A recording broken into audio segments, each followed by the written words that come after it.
Hi, everyone, and welcome back to Ask Dr. Leila. I'm your host, Dr. Leila Hariri, and I'm here today with our specialist orthodontist, Dr. Gayatri Mago. Welcome again, Dr. Gayatri. Thank you once again. I missed, doing this for the last 2 weeks, and I'm so glad to be back here today. I know you were away and I was away, Yes, actually. yes, So yes, now we're both back and ready to go. yes, absolutely. So today's episode is especially important because we're going to dive into a topic that many parents often wonder about: when to intervene with orthodontics. What are the signs they should be looking out for? And when do you actually intervene with the children? Right. So I think this question is a very wide umbrella of things. Yeah. According to the American Association of Orthodontists, the right age for the parents to bring in a child for an orthodontic consult is when they turn 7 years of age.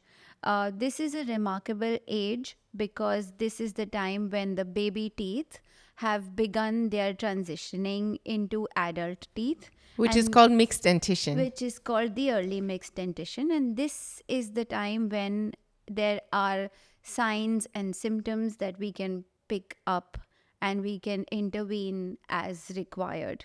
Yeah. Correct. So during this developmental stage, there are some signs which may appear worrying, but they're okay to wait and watch and look out for.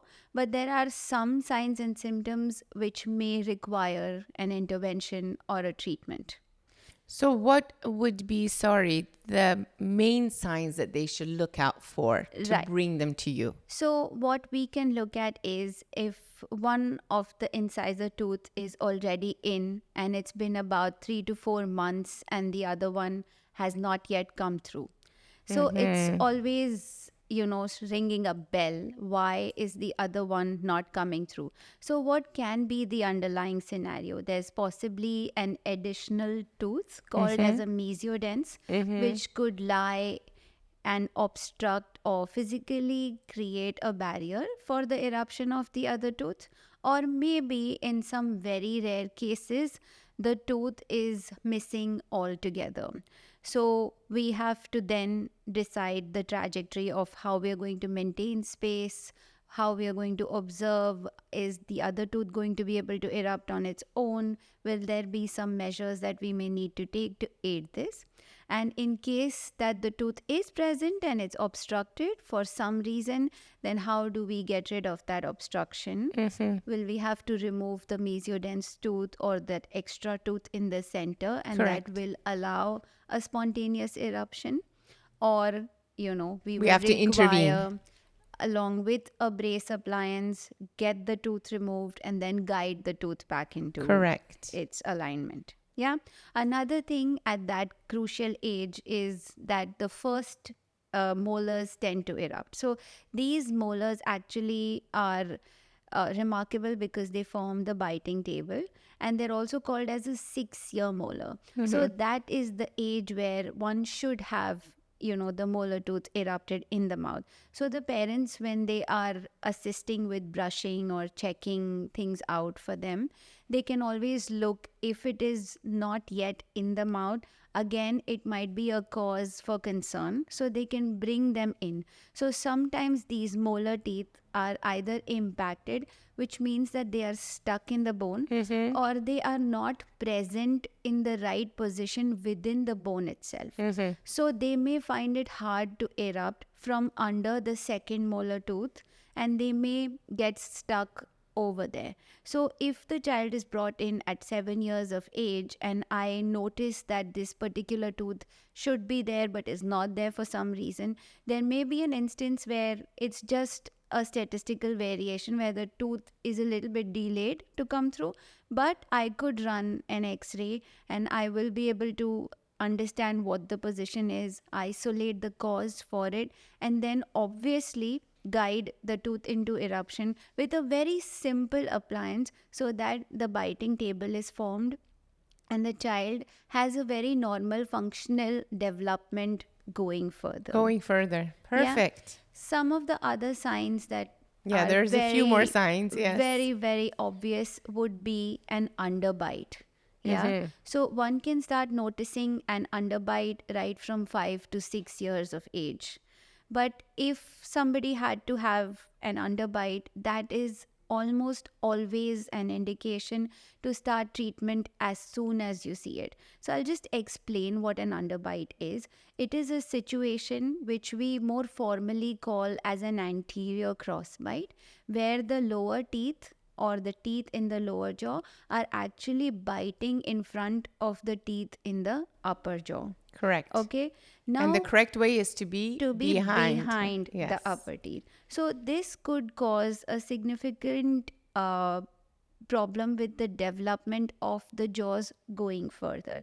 A simple problem that one may notice is that the upper jaw is being obstructed by these lower teeth in front of them, and it cannot grow to its potential, right? So we have all seen people in our lives who have slightly a concave profile, so this becomes very physically evident. Now at the right age and with the right diagnosis and approach, this problem can be fixed to a great extent, where treatment may not be indicated or needed in the future. So if the child does not have a very long face accompanying this sort of an underbite, a simple two-part device, one which goes into the mouth and one which is anchored onto the face, used only to sleep at night for about 9 to 12 months, May do the trick. may do the trick. And it actually physically allows the upper jaw to grow, and the upper jaw is growing up to 10 and 11 years of age. So when we look at something like this at 7, we're in active growth phase with the upper jaw. All we are doing it is giving it a boost, A push. to sort Yes. of get it fixed. Right. Yeah. Another circumstance would be a crossbite at the back. The back. Right. So the same presentation that we see in the front, You'll see in the molars. you could see in the molars. Yeah. So this kind of a posterior crossbite, which is at the back, also can cause, problems with growth, alterations of the facial structure itself. So sometimes it happens because the upper jaw is very, very narrow, right? So it may be present on both the sides, which is fair because it will allow a symmetrical development of the face and the lower jaw. But sometimes it is accompanied by a deviation or a shift in the lower jaw when the patient closes their mouth. In this case, we could have, a slight shift in the chin button when the child is growing. There could be a discrepancy in the length of the jaws on the right and the left side.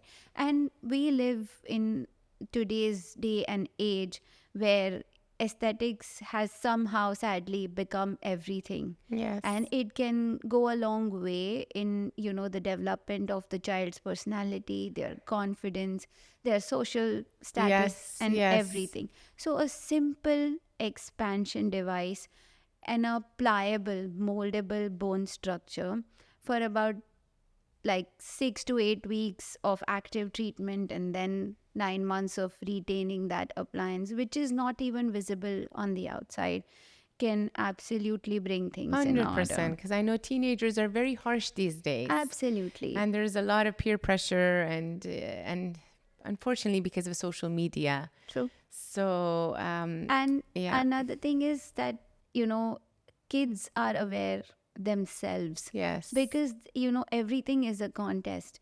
I mean, I have kids who come up to me and say, so and so in my class has already lost a tooth and the new tooth is Why not growing. me? Why Yes. not me? So, I mean, it's good. The it's awareness is a bit there. much, I Yeah. think. And Yeah. it's now easier for the parent, right? So everything, the parent, as soon as the child is born, is used to the regular pediatric visits, and we're all aware of the percentile, the growth charts, and where a child fits with what. Similarly, we have dental charts as well that we should be able to sync with the child's chronological age. Yeah, so we have a guide established as to at this age this tooth must be present. So if it is not present, we can always monitor, we can always look a little bit deeper into, why it's not coming through. Is it there? Is it missing? And then how do we chart the further course of action? Correct. Yeah. Yes. Another significant sign that the parent can look for is an open bite. This is where the overlap does not exist between the front upper and the lower teeth. Does that have to do with thumb sucking? It does have to do with thumb sucking, and sometimes Or it pacifier too long? absolutely. So pacifier too long, thumb sucking, or sometimes by default the infantile swallow may not get converted into an adult swallow. So when babies are born, they don't have teeth, right?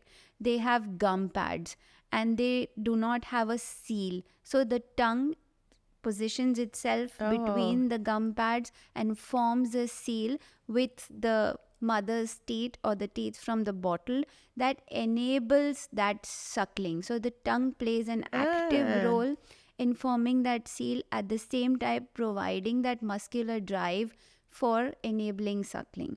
So by the time the child moves on to more solid foods and the teeth start growing, this reverses into an adult type of swallow, because then it's not required for the tongue to form a seal. So the tongue aids in pushing the food backwards and then the swallowing reflex picks up. But in certain children, this may not reverse and this may persist.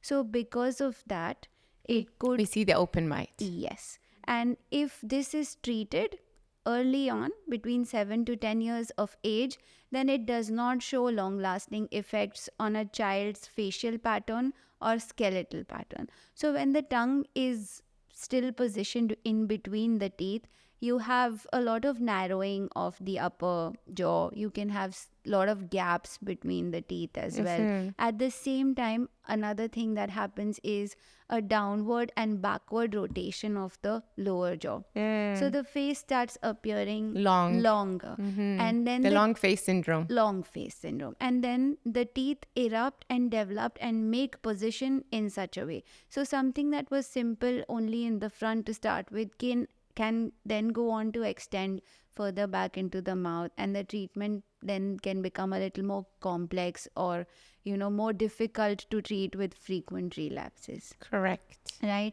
So a simple habit breaking appliance in combination with some myofunctional exercises can absolutely do the trick. But wonderful. This is a vicious one.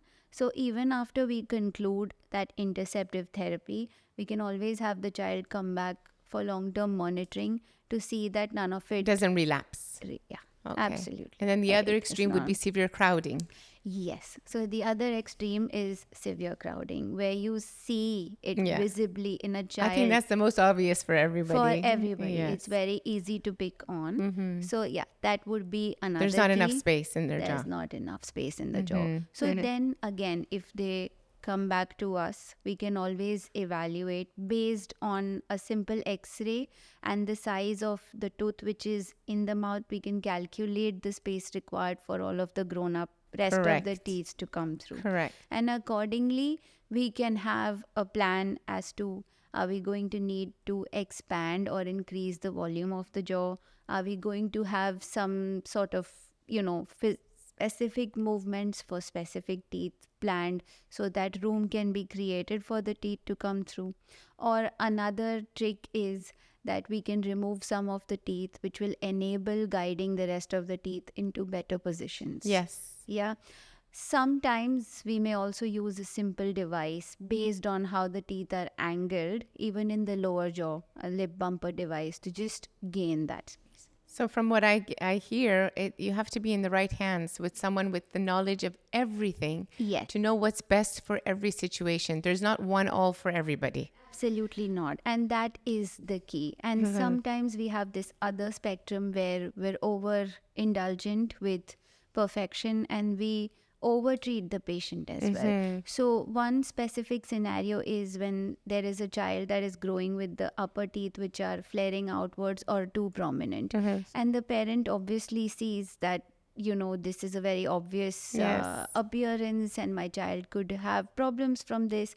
And there is always an insistence on treating it that early.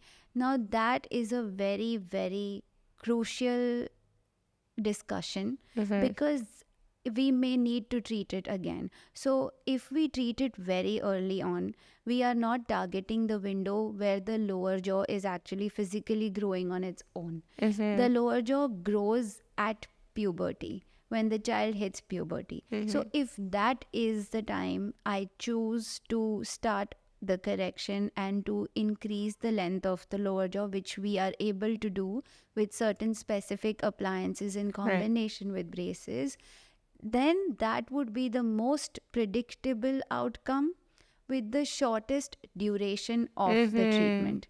Yes. So that is something that needs to be carefully evaluated. Yes. And the motivation behind the parents' insistence has to be understood. Because we've discussed psychology, and obviously appearance affects confidence, and there is sadly a lot of bullying at school that happens. So if it is a social and a mental health concern, we can make an exemption, and we can treat them with simple appliances for a shorter duration, so that we enable one thing, that the upper incisor teeth are pushed a little bit behind so they can come in control of the lower lip. And another advantage, again a prevention advantage, would be that we would prevent trauma or any sort of injury in any of the front teeth, because when they're positioned forward and the child is not able to form a lip seal around it, then there is always a risk for any impact from a sport or any physical activity to land on the tooth, and then we all have that child and the mom feeling extremely guilty. I tried, I did everything, the tooth is chipped, it's my fault, why did this happen? So these are the only two scenarios where an exemption should be made, and that request should be considered. And that's very important. An early treatment. So again, conservatism that I always talk about, and it can happen in ortho, again, being in the right person's hands. Not everything we have to intervene and do. We wait for the right time. So we get the shortest amount of time of, actually movement of teeth, which I feel as a general dentist is the best. Yes. And another thing is there are a lot of self-correcting malocclusions as well. The body is so powerful that it takes care of so many things for you. We just have to let it. If we hurry up, we're actually causing burnout in a child. We're actually, diverting finances towards something that could sort itself out. So the only message I would strongly like to put across, which can never harm anybody, is to come for regular checks, is to voice concerns openly. As a general dentist, I was going to mention that right now. It's the key to any success, even through the growth phase, even after orthodontic treatment is complete, because it motivates you to stick to your retainer regime, and it allows us to pick up things early. So regular screenings as advised by your doctor is the key, and to not worry. If you're going for a regular screen, things will almost always work out the way they and fall into place, the right time, right place. I was just asked the other evening, someone said, Dr. Leila, how can I keep my teeth for life? I said, well, one thing you can start with is have regular 6 months checkups, cleanings with your hygienist, and followed up by exams by your general dentist. And these things that you mentioned today are things that I pick up on the children, my pediatric picks up on the children, even the hygienist can pick up on the children, and then they refer them to you. So bringing them in is so important. But not just that. Every time you pick up on something, you're also imparting education. You are making the parent aware of things as well, right? That you found something. So the next time, the parent can also be a little more vigilant about finding and looking into these signs and symptoms, and then bringing the child to you. So every time you sit with a doctor, you sit with the dentist, you always have so much to learn from that experience as well, that you can use at home, for your home care, for guiding your own, hygiene routine, or any sort of, parameter that you use to gauge that, okay, this is how this needs to be done. Absolutely. This is how this It's needs team to be effort. done. I always talk to patients. I'm like, it's between what you do at home and what I can do here with you that we get the results. It's not only on me alone, and it's not definitely on you alone. Yeah. So, yeah, absolutely. Thank you so much, Dr. No Gayatri, worries. for It your was my expertise pleasure. today. Yeah, I wish we had more time and we could keep talking about these things because it is so important. And especially today, when, the only message I want to give parents is once you've come to the doctor and you think that you and your child are comfortable with the doctor's advice, to just have full faith in it, because your child also has to be mentally ready to endure treatment. Yes. And sometimes, if you rush them into things, there can be poor compliance, or there can be side effects where, a hygiene routine is not maintained and there are cavities. So, we don't want things to be counterproductive. We want things to be appropriate, productive, and the easiest possible journey that the child can experience. It's always a pleasure, Dr. Gayatri. And thanks to our listeners as well. Stay tuned for our next episode at Ask Dr. Leila for more dental tips. Until next time, everybody. Thank you so much. I'll creep back into something soon.